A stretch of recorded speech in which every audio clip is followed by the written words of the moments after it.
Hey, how you doing? You doing alright? Today we're going to be reading Exodus chapter 2, but before we start, let's say a quick prayer. Dear Lord, as we read Exodus chapter 2, I pray that you allow me to speak with accuracy and clarity, that the person on the other side of the screen may get a full comprehension of your word, because your word deserves all light and understanding. We love you, Lord, with all our heart and soul. Amen. As a freestyle prayer, let's read Exodus chapter 2. The birth of Moses. About this time, a man and woman from the tribe of Levi got married.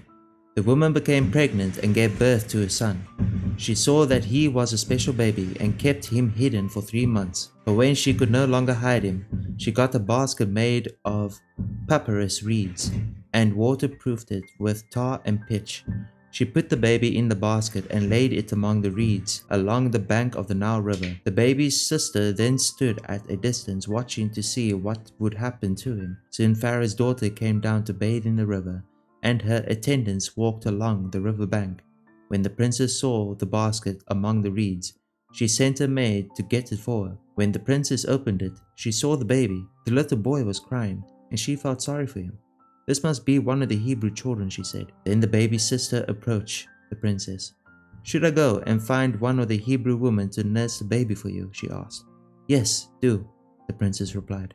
So the girl went and called the baby's mother. "Take this baby and nurse him for me," the princess told the baby's mother. "I will pay you for your help." So the woman took her baby home and nursed him. Later, when the boy was older, his mother brought him back to Pharaoh's daughter, who adopted him as her own son. The princess named him Moses, for she explained, "I lifted him out of the water." Many years later, when Moses had grown up, he went out to visit his own people, the Hebrews, and he saw how hard they were forced to work. During his visit, he saw an Egyptian beating one of his fellow Hebrews. After looking in all directions to make sure no one was watching, Moses killed the Egyptian and hid the body in the sand. The next day, when Moses went out to visit these people again, he saw two Hebrew men fighting. "Why are you beating up your friend?" Moses said to the one who had started the fight. The man replied, "Who appointed you to be our prince and judge? Are you going to kill me as you killed that Egyptian yesterday?" Then Moses was afraid, thinking, "Everyone knows what I did." And sure enough, Pharaoh heard what had happened, and he tried to kill Moses. But Moses fled from Pharaoh and went to live in the land of Midian. When Moses arrived in Midian, he sat down beside a well. Now the priest of Midian had 7 daughters who came as usual to draw water and fill the water troughs for their father's flocks. But some other shepherds came and chased them away. So Moses jumped up and rescued the girls from the shepherds. Then he drew water for their flocks. When the girls returned to Reuel, their father, he asked, "Why are you back so soon today?" "An Egyptian rescued us from the shepherds," they answered, "and then he drew water for us and watered our flocks." "Then where is he?" their father asked. "Why did you leave him there? Invite him to come and eat with us." Moses accepted the invitation, and he settled there with him. In time, Reuel gave Moses his daughter, Zipporah, to be his wife.